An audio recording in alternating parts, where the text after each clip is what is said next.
Assalamualaikum warahmatullahi wabarakatuh. Selamat datang kembali di kelas luring mata pelajaran Pendidikan Agama Islam dan Budi Pekerti kelas 7. Pada pertemuan kali ini kita akan membahas salah satu materi kelas 7, yaitu selamat datang wahai nabiku, kekasih Allah Subhanahu wa Ta'ala.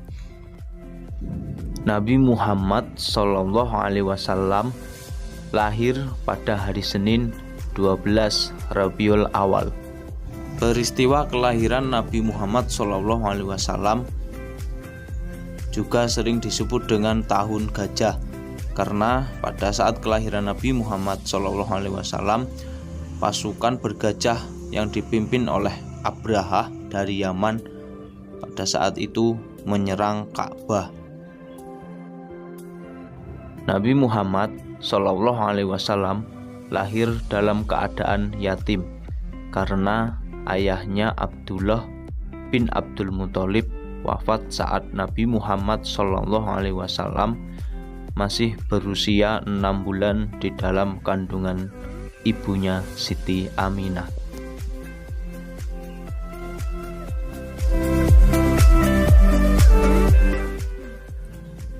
Saat bayi, Nabi Muhammad Shallallahu Alaihi Wasallam diasuh oleh Halimatus Sa'diyah dan dibesarkan sampai usia 5 tahun. Saat Nabi Muhammad Shallallahu Alaihi Wasallam memasuki usia 6 tahun, ibunya wafat. Ia pun diasuh oleh kakeknya Abdul Muthalib. Sayangnya, hanya 2 tahun Nabi Muhammad Shallallahu Alaihi Wasallam diasuh kakeknya. Abdul Muthalib meninggal saat Nabi Muhammad Shallallahu Alaihi Wasallam berusia 8 tahun. Selanjutnya, Nabi Muhammad Shallallahu Alaihi Wasallam diasuh oleh pamannya, yaitu Abu Thalib, sampai menginjak masa remaja. Nabi Muhammad Shallallahu Alaihi Wasallam mulai bekerja di usianya yang baru 10 tahun dengan menjadi pengembala ternak milik orang lain di daerah gurun Mekah. Pada usia 12 tahun, Nabi Muhammad Shallallahu Alaihi Wasallam berdagang dengan pamannya. Ia ikut membawa barang dagangan yang diambil dari Siti Khadijah. Hampir 3 tahun Nabi Muhammad Shallallahu Alaihi Wasallam mengikuti pamannya untuk menjajakan barang dagangan.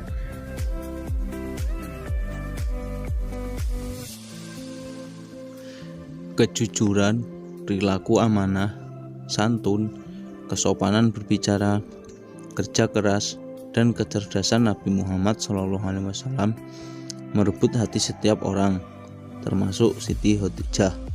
Nabi Muhammad SAW menikah dengan Siti Khadijah pada usia 25 tahun. Mereka dikaruniai 7 orang anak, yaitu Ibrahim, Qasim, Abdullah, Zainab, Ruqayyah, Ummi Kulsum, dan Fatimah.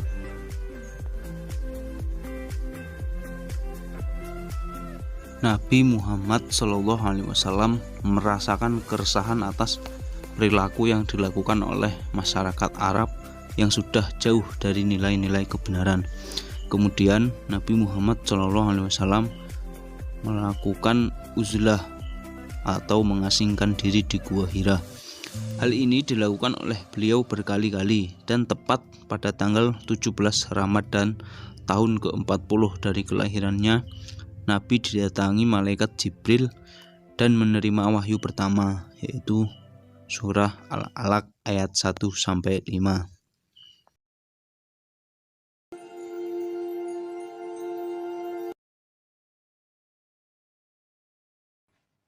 أعوذ بالله من الشيطان الرجيم بسم الله الرحمن الرحيم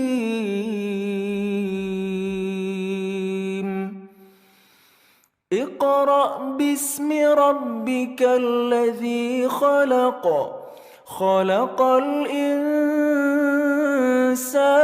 من علق اقرأ وربك الأكرم الذي علم بالقلم علم الإنسان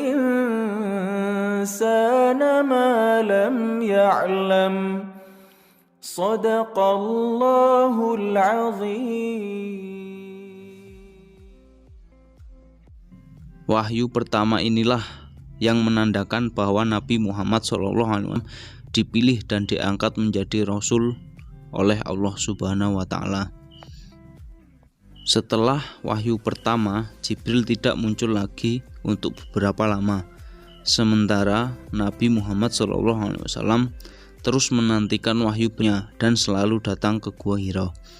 Dalam keadaan menanti itulah turun wahyu kedua, yaitu surah Al-Muddatsir ayat 1-7.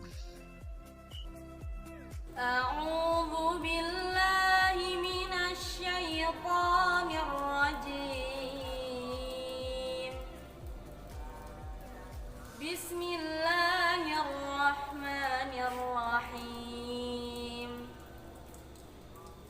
Ya ayyuhal muddatsir qum fa'anzir wa rabbaka fakabbir wa thiyabaka fatahhir wa rujza fahjur wa la tamnun tastaksir walirabbika fasbir sadaqallahul azim. Baiklah anak-anak, demikian pembelajaran pada hari ini. Semoga apa yang kita pelajari dapat bermanfaat untuk kita semua.